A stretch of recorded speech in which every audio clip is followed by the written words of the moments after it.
Hello everyone, সবাই কেমন আছো? তো কাল তো কোনো ভ্লগ দেওয়া হয়নি, তো আজকে আবার একটা নিউ ভ্লগ নিয়ে এসেছি। আর কি বলবো, মানে শাশুড়ি মা বাড়িতে নেই, কালকেই গেছেন আর কি মামার বাড়িতে, মানে মামা শ্বশুরের মেয়ের বিয়ে। তোমাদেরকে আগের ভ্লগেও বলেছি যে কিছু কেনাকাটি করছিলাম বিয়ে বাড়ি উপলক্ষেই আর কি। তো সামনেই সোমবার দিন বিয়ে। তো আমার শাশুড়ি মা আগে, মানে দুদিন আগে থেকেই চলে গেছে, যেহেতু পিসিমণি। তো আগে থেকে তো যে কাজকর্ম তো সব আছেই। তো আমি সকালবেলা উঠে আমি এখন দু একদিন পুজো করব না। তো মেয়ে আমার শুয়েছিল, তো সকালবেলা উঠে পড়ি, অবশ্য উঠে একটু মন্ত্র জপ করি। সেগুলো করার পর তারপর আমার মেয়ে উঠেছিল, তো তখন আমি এই মানে বিছানাটা গুছিয়ে নিয়েছিলাম। তারপর এবারে রান্নাঘরে এলাম আর কি। এসে চাটা করবো। তো আমি যেহেতু একা, মাও মানে মা নেই, মা থাকলে অনেকটা হেল্প করে, মানে যতটুকুই করে ততটুকুই মনে হয় অনেক। তো একার ওপর এবার সব কিছু, মানে আমার মনে হয় দু একটা তরকারি হলেও একা তো, আর আমাদের প্রচণ্ড ওপর নিচে করতে হয়, যার জন্য খুবই মানে একা লাগে। আর এখানে এই বাসি ভাতগুলো দেখো, এগুলো প্রায় দুদিন ধরে একটু ভাতে দেওয়া আছে, আর আজকে এই ভাতগুলো না একটু নষ্টই হবে, নষ্ট করতে ইচ্ছা করে না। এগুলো গরুকে দিয়ে দেবো আর কি, মা থাকলে খেয়ে নিতাম, কিন্তু আজকে যেহেতু একদমই অল্প চাল নিয়েছি, একদম মানে একবেলার বাপির আর আমার মেয়ের তো ওকে না ধরলেই হয়। তার জন্য এগুলো আজকে ভাতে দেবো না। গত দুদিন ধরে ভাত দিয়ে খাওয়া হচ্ছে। তো এই টোস্টটা আমি এনেছিলাম একটু চা দিয়ে খাওয়ার জন্য, আর এখানে আমি এই জলটা বসিয়ে দিয়েছিলাম, চায়ের জল। আর এই যে দুধটা দেখছো, আমার মেয়েকে আগের দিন পরোটা খাইয়েছিলাম, ও পরোটা খাবে বলেছিল, তার জন্যই আর কি দুধটা খাওয়া হয়নি। ও নাহলে রাত্রে ওকে দুধ খাওয়াই আর কি। রুটি খাওয়ার পরও দুধ খেয়ে একটু ঘুমোয়, খেতে চায় না, আমি জোর করেই খাওয়াই। তো এই দুধটা আজকে আমি কাজের কাকিমাকে বললাম খেয়ে নাও, চা করে দিচ্ছি। তো এখানে আমাদের লাল চা হচ্ছে, আমরা দুধের চা খাই না। আর এটা কাজের কাকিমার জন্য একটু দুধের চা করে দিচ্ছি। ও কাকিমা বললো যে করে দাও, খেয়ে নেবো। তো নষ্ট না করার থেকে অনেক ভালো খেয়ে নেওয়া, পেটে খাওয়াটা। তো তারপর দেখো চা করে নিয়ে আমি একটু ওপরে এসেছিলাম, আমার মেয়ে দেখলাম পড়তে বসে পড়েছে। তো ওর অনেকগুলো পড়া আছে আর কি, আর আজকে স্কুলে নাকি পরীক্ষাও নেবে ছোট করে একটা। আমি সেই জন্য ইংলিশটা খুলে দেখলাম, বারবার বললাম ভালো করে পড় ওটা। তো চাটা নিয়ে চলে এসেছি, এবার দুজন মিলে একটু চা খাওয়ার পর ও মানে আগে থেকেই পড়ছিল আর কি। তো চাটা খেতে খেতেও একটু পড়ছিল, আর এই করতে করতে আর মা তো নেই, যার জন্য আমাকে বেশি আজকে ওপর নিচে করতে হচ্ছে। আজকে না, বেশ কয়েকদিন আমাকে মানে ওপর নিচে কয়েকদিনই করতে হবে। তো এখানে বসিয়েছিলাম একটু আলু ভাজা। মেয়ে যেহেতু স্কুলে যাবে, ভাত খেয়েও স্কুলে যায় না, কারণ ভাত খেয়ে গেলে ওর খুবই সমস্যা হয় বলে, মানে পেটের ওপর চাপ পড়লে না পটি পায় আর পা, যার জন্য আমি ভাত খেয়ে খাইয়ে পাঠাই না। না হলে ভাত খেয়ে হয়তো যেতে পারতো, কিন্তু আলু ভাজা দিয়ে একটু মুড়ি খেয়ে যাবে। আর আজ যেহেতু শনিবার, টিফিনেই ছুটি হয়ে যাবে, তো আজকে আর টিফিন দিলাম না। তো আবারও আমি ওপরে চলে এসেছি, ওকে দেখছি কি করতে, মাঝের মধ্যে একবার করে নিচেই যাচ্ছি, পড়াচ্ছি, মানে নিচেই রান্নাগুলো দেখছিলাম কত দূর করে এগোচ্ছে। তো আবার ওপরে আসছিলাম ওর পড়াগুলো ধরতে, কাজগুলো করাতে আর কি। তো এই হচ্ছে আমাদের ওপর নিচে 14 বার, মানে এতবার ওপর নিচে করতে হয়, যার জন্য আমার হাঁটুতে কয়েকদিনই হলো বললাম ক্যালসিয়াম কমে গেছে, হয়তো ব্যথা লাগছে। তো এসে দেখলাম ভাতটা হয়েছে নাকি। তো ভাতটা আমি কমিয়েই দিয়ে গেছিলাম পাচ্ছি, মানে যাতে বসে না যায়। মাঝের মধ্যেই না মা না থাকলে হয়তো গ্যাসটা জোরে দিয়ে গেছি, আর ভাতটা বসে যায়। তো মা না থাকলে পড়াতে পড়াতে না এমন কি হয়েছিল, 2-3 বার ভাত বসে গেছিলো, যার জন্য হাঁড়িটা খুবই পুড়ে গেছিলো, কাজী কাকিমার মাজতে খুবই কষ্ট হয়। আর আমি তো একদমই, মানে পোড়া জিনিস আমি একদমই মাজতে পারি না। মানে আগে আগে কী করতাম, কাকিমা না থাকলে আমি মাজতাম না কোনো দিনই, শাশুড়ি মা মাজে কড়াগুলো আর কি, আগে আর কি, মানে বিয়ের পর পর। আমি তো সেইভাবে কোনো দিন কোনো কাজ করিনি, বিয়ের পরেই সমস্ত কিছু শিখেছি। আর আমি যখন বিয়ের পর যখন মানে একটু আগ বাড়ি আর কি কড়াটা মাজতে যেতাম, তখন হলুদ, মশলা বা তেল ঝাল এগুলো লেগে থাকতো। আর আমার শাশুড়ি মা একটু বেশিই বিচার করে, বিচার করা অবশ্য ভালো, মানে আচারে বিচারে লক্ষ্মী আর কি। সেটাই তো, আমি পারতাম না, ওগুলো লেগে থাকতো। আর মানে ওইভাবে কড়াকে একদম সাদা করে মাজতে আমি ঠিক পারি না, যার জন্য শাশুড়ি মাই মাজে, তারপরে কাজের কাকিমা করে দেন। এখন তো কাকিমা আছে, কারণ মেয়েটা বড় হচ্ছে, ওর পড়াশোনারও চাপ বাড়ছে, আর আমিও সেইভাবে আর পেরে উঠছি না উপর নিচে করার জন্য। না হলে আমাদের কাজ, মানে আমাদের কয়েকটা তো লোক, তার জন্য মানে কাজের লোকের দরকার হয় না, কিন্তু এখন থেকে মানে রাখতে হয়েছে আর কি, গত কয়েক বছর হলো কাকিমাকে রাখা হয়েছে। আর তো সবারই তো বয়স হচ্ছে, আর আমার বয়স যেমন তেমন, আমি না একা পেরে উঠতে পারছি না। আর আমাদের বড্ড বেশি ওপর নিচর একভাবে, মানে বাড়ির পাশাপাশি বা ঘরের সাথে অ্যাটাচ, মানে সব কিছু হলে হয়তো ঠিক ছিল, কিন্তু সেগুলো যেহেতু না বড্ড ওপর নিচে করতে হয়, যার জন্য আমিও পেরে উঠি না। আর এই মুড়িটা নিয়ে যাচ্ছি আমার মেয়ের জন্য। জন্য। ওকে একদম মানে খাইয়ে একবারে স্নানে পাঠিয়ে দেবো। তোকে খাইয়ে দিয়েছিলাম। তারপর এসে দেখো ঝোলটা, এটাতে ঝোলই বসিয়েছিলাম, সবজির ঝোল আজকে করছি। আজ যেহেতু শনিবার, আবার শনিবার তো আমাদের নিরামিষ হয় জানোই তোমরা সবাই। তো আলু পোস্ত সবজির ঝোল করেছিলাম। আর আমার শ্বশুরমশাইয়ের জন্য একটু পেঁয়াজ কুচি আলু ভাতে মেখেছিলাম। উনি সবজির ঝোল খেতে পারেন না, তবু আজকে বিউলির ডাল একটু করতাম ভেবেছিলাম, কিন্তু যেহেতু আরামবাগ যেতে হবে তার জন্যই একটু তাড়াতাড়ি করছিলাম।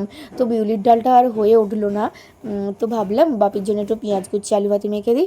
পেঁয়াজ কুচি আলু ভাতে খেতে তো খুবই বাপি ভালোবাসে, আর আমি তো নিরামিষই খাই শনিবার। তো আলুগুলো ভালো করে একটু ভেজে নিচ্ছিলাম, ভেজে এবার চাপা দিয়ে দেবো। চাপা দিয়ে আবারও আমাকে ওপরে যেতে হবে। তোমরা মানে ভিডিওর মধ্যেই দেখতে পাচ্ছ যে আমি কতবার ওপর নিচে করছি। মানে সকাল থেকে ওটা মানে শাশুড়ি মা না থাকলে আরও বেশি মানে ওপর নিচে করতে হয়। তো এখানে সবজির ঝোলটা সিটি পড়ে গেছিলো, সেদ্ধও হয়ে গেছে। এই লাল ঝোলটা খেতে তো আমার তো ভীষণই ভালো লাগে, এত ভালো লাগে যে কী বলবো। মাঝখানটা কয়েকদিন বন্ধ ছিল, আবার প্রত্যেক দিন করছি সবজির ঝোল। আর আমার এই সবজির ঝোলটা মাংস হোক যাই হোক আমার থাকেই আর কি। তো আমার হাজব্যান্ডের শরীরটা কদিন খারাপ চলছে, তো যার জন্য ওর জন্য একটু রাত্রে রেখে দিই, ও থাকলে রাত্রে খায়। তো দেখো আলু পোস্তটা হয়ে হয়ে এসেছে আর কি। হয়ে এসেছে বলতে আলুগুলো মোটামুটি সিদ্ধ হবে। তো নুন দিয়ে আবারও চাপা দিয়ে দিয়েছিলাম। তো এদিকে দেখলাম আমার মেয়ে নিজেই ড্রেস পরে রেডি হয়ে গেছে, আমিও পরিয়ে দিই, কিন্তু ও বললো মা আমি পরে নিচ্ছি। আমি বললাম ঠিক আছে পরে নে। পরে আজ আবার ওর মানে কোনো আমাদের এখান থেকে মানে যেসব বাচ্চাগুলো যায় ওর বয়সী, তারা কিন্তু কেউ স্কুলে যাবে না। তো যার জন্য আমাকে কিন্তু আমাদের ওখান অবধি সাইকেল অবধি দিয়ে আসতে হয় আমাকে।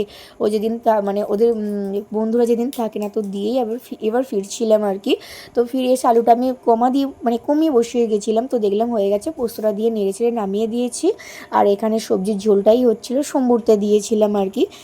তো ওটা হয়ে গেলেও নামিয়ে নেব। নামিয়ে এবার আমাকে ওপরে যেতে হবে, যেহেতু আমি তাড়াতাড়ি করছি একটু আরামবাগ যাবো বলে, মানে মামার মেয়ের জন্য যে শাড়িটা দেওয়া হবে আর কি সেটাই কিনতে। তো আমি রেডি হয়ে গেছি, দেখো আমার ভাই এসে গেছে, ঘরে একটু চাবি দিয়ে দিয়েছি যেহেতু ঘরে কেউ নেই। আর তো বেরিয়ে পড়েছি। জানি না আবার কেমন শাড়ি কী দামের নেব আমি বুঝতে পারছিলাম না। আশা করছি ভালো লাগবে, কেননা আরামবাগের সমস্ত শাড়ি মোটামুটি ভালো লাগে আর কি। তো আমি এবার দেখো স্ট্যান্ডে দাঁড়িয়ে রয়েছি বাসের জন্য। দেখতে দেখতে বাস আমার চলেও এসেছে। আর এখন যা রোদ্দুর বেরিয়েছে, মানে এখন থেকেই যে মানে বাইরে বেরোলে ঘেমে যাচ্ছি, পরে কি হবে জানি না, আর তো বেরোতেই পারবো না। আর আমারও ভালো লাগে না, শুধুমাত্র এই বেনারসিটা বা শাড়িটা কেনার জন্যই আমি বেরিয়েছিলাম, না হলে যেতাম না। এরপর তো বৈশাখ জ্যৈষ্ঠ মাস এলে আরও রোদ্দুর বেরোবে। তারপর যে মানে মানুষ তো দুষ্কর হয়ে যাবে, শীতকালে এক জ্বালা, আবার এই গরমকালে আরও এক জ্বালা। তো দেখো এইবারে এসে না এখানে দেখলাম করম ফুলের মালাগুলো বিক্রি হচ্ছে। তো আমি ভাবলাম যখন বিক্রি হয়েছে তখন দুটো নিয়েই নিই। প্রথমে কী করেছিল ওরা 40 টাকা দাম বলছে, আমি 40 টাকা দাম এগুলো, চলেই যাচ্ছিলাম। তারপর ওরা ওটা 30 টাকায় দিল। তারপরে এই জিপসিগুলো দেখছিলাম, আরও অনেক রকমের ফুল দেখছিলাম। তো অনেকটাই দাম আর কি। আর মানে জিপসি বা হোয়াইট গোলাপগুলো, তো সেগুলো আর নিলাম না, শুধুমাত্র করম ফুলটাই নিলাম। নেবার পর 30 টাকা করে আমাকে দুটো দিল, 30 মানে 60 টাকায় আর কি দুটো নিয়েছিলাম। আর ফুলগুলো কিন্তু বেশ ভালো লাগছিলো দেখতে, তাই না? তো মানে ফুল আর বাচ্চা তো সমস্ত মানুষদেরই ভালো লাগে আমার মনে হয়। তো ওই দুটো ফুল নিয়েছিলাম। তারপর ভাবলাম আরও কত দোকান আছে ওখানে দেখবো, দেখে যদি কম দামে আরও কিছু যদি ফুল পাই আর কি তাহলে নেব। আর নিয়ে ফ্রিজে রেখে দেবো, যেহেতু কাল বাদ পরশুই আমাদের তো বিয়েবাড়ির সামনেই চলেই এসেছে। তো ফ্রিজে যেয়ে রেখে দেবো থাকবে। আর ওনারাও বললেন যে এটা ফ্রিজে রেখে দেবে, 3 থেকে 4 দিন থাকবে। তো যেমনই হোক এবার ওখানে যেয়ে পাবো কি না পাবো, তাই আমি নিয়েছিলাম। যে তারপর দেখো বেরিয়ে পড়েছি সারিসাগরের উদ্দেশ্যে আর কি। পাশে দোকানগুলো দেখো দেখিয়ে দিচ্ছিলাম। একটা ছোটোখাটো শহর আর কি আরামবাগ। তো সারিসাগরের দিকেই যাচ্ছিলাম, পাশে আমার ভাইকে নিয়েছিলাম।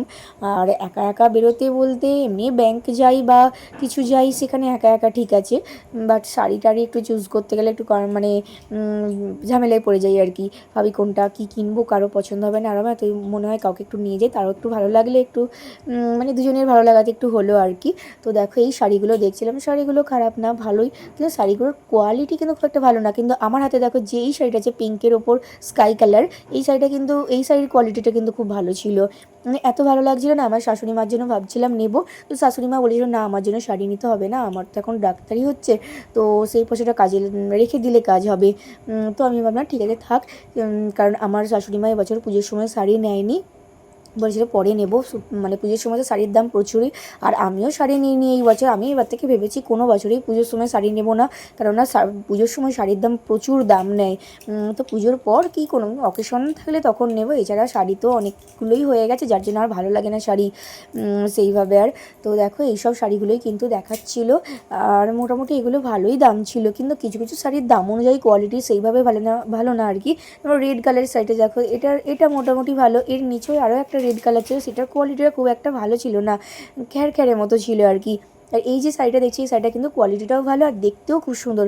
মানে আমার শাশুড়ি মার পক্ষে এটা নিলে হয়তো খুব পছন্দ হতো, কিন্তু নিলাম না, যেহেতু মা বারণ করেছে যে নিস না শাড়ি। তো আমিও আর এগোলাম না আর কি। তো পাশেই ওই সব শাড়িগুলো এখন যেহেতু ঈদের বাজার চলছে, সামনেই ঈদ, তো অনেকেই ছিল, মানে শাড়ি টাড়ি ভালোই কালেকশানগুলো এনেছিল আর কি ঈদের জন্য।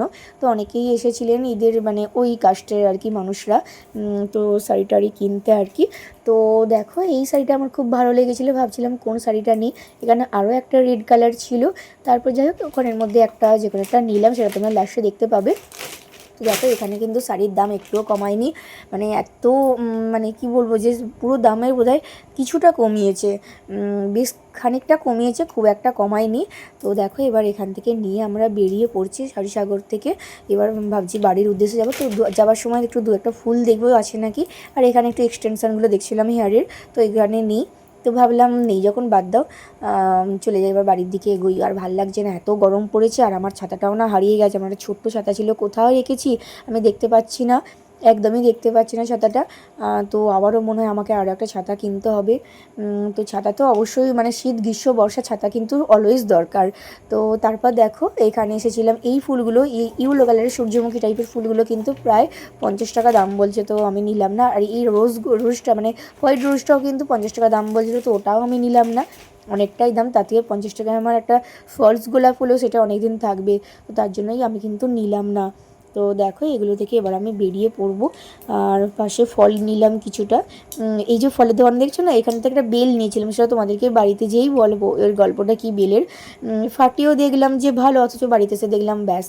আর যাই হোক 50 টাকা আমার এখানে ফালতু গেছিলো। তো বেল খেতে আমি তো খুবই ভালোবাসি, আর আমার হাজব্যান্ডকেও বলি বেল আনবে, গরমকালে না আমি খুব বেলের শরবত করি, তো বাপিকেও দিই মাকেও দিই, আমরাও খাই আর কি, সবাই মিলেই খাই। আর আমার শরবত করতে, বেলের শরবত তরমুজের শরবত করতে খুবই ভালো লাগে, যার জন্য এই বেলটা নিয়ে গেলাম। তো বাড়িতে যেহেতু ভাবলাম একদমই ঠকে গেছি, তো ঠকে যাওয়ার গল্পটাও তোমাদেরকে বলবো। তো তারপর দেখো এবার বেরিয়ে পড়েছি, বাস দেখলাম দাঁড়িয়েই আছে। তো তার আগে একটু ভাবলাম একটু আখের রস খাই, গরমকাল তো জলও সেইভাবে খাওয়া হয়নি। তো আমার ভাইটার জন্য আর আমার জন্য 2 গ্লাস একটু আখের রস নিয়েছিলাম, 20 টাকা করে দাম, 20 টাকা গ্লাস আর কি। তো আখের রসটা খেয়ে খুবই ভালো লাগলো। তারপর দেখো আমরা বাসের মধ্যে উঠে পড়ছি, তারকেশ্বর বাস পেয়ে গেছিলাম।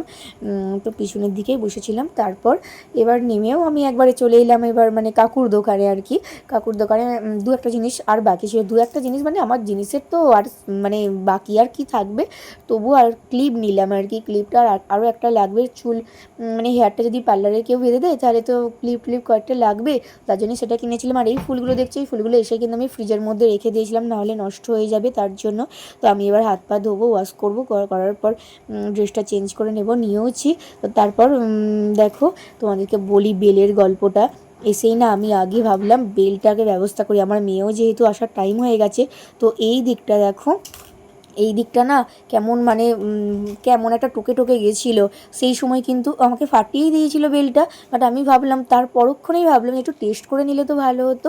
তখন স্ট্যান্ডে এসে গেছে, আরামবাগ স্ট্যান্ডে, তার জন্য করা হয়নি। তো দেখো নিচে থেকে আমি এই ছাঁকুনিটা নিয়ে এসেছি, ছাঁকুনিটা না কেমন একটু হয়ে গেছে, এটা বাতিল করে দেবো, একটা নতুন ছাঁকুনি কিনতে হবে।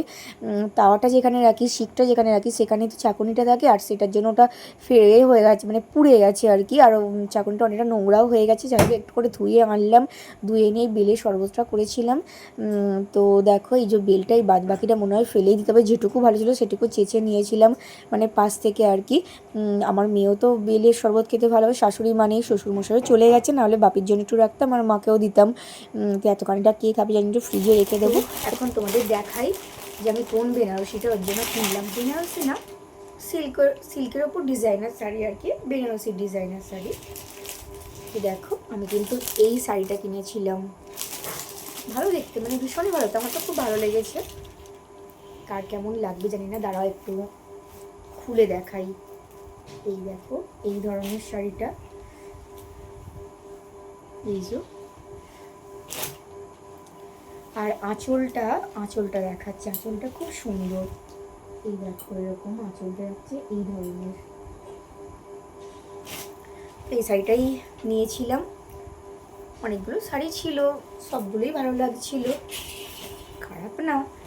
আর তার মধ্যে এটাই ভালো লাগলো। আর ও তো ফর্সা যেহেতু, লম্বা চওড়া মেয়ে আর কি, তোকে যাই পরো ভালো লাগবে আর কি। আর শাড়িটা আমার খুব ভালো লেগেছে। আর বিশেষ তেমন কিছু কিনিনি, বললাম না বিলটা পুরো ঠকে গেছিলাম। মানে আমার ভুল হয়েছে, তখন একটু টেস্ট করে নিলে ভালো হতো। ওরা যখন ভাঙলো ওটা উঠে দেখলাম তখন ভালো, মানে পরিষ্কার, কিন্তু যখন বাড়িতে আনলাম এখানে একটা কেমন, মানে ভেতরটা তো মনে হচ্ছে ধোয়া ফুটে গেছে। যেমন ভেতরটা চামচ দিয়ে মানে খোবলা করলাম আর কি। আর তারপরে সাইড থেকে চেঁচে একটু নিয়ে শরবতটা করলাম। আর এই গোলাপগুলো একটু নিয়েছিলাম, দেখো এই ছোটো ছোটো গোলাপগুলো কাজে লাগবে। ব্যাস এগুলোই আর কি, আর তেমন কিছু কিনিনি। তো মেয়ের এখন আসার টাইম হয়ে গেছে। তো আজকের ব্লগটা এতখানি, কেমন লাগলো সবাই জানিও। Tata, by.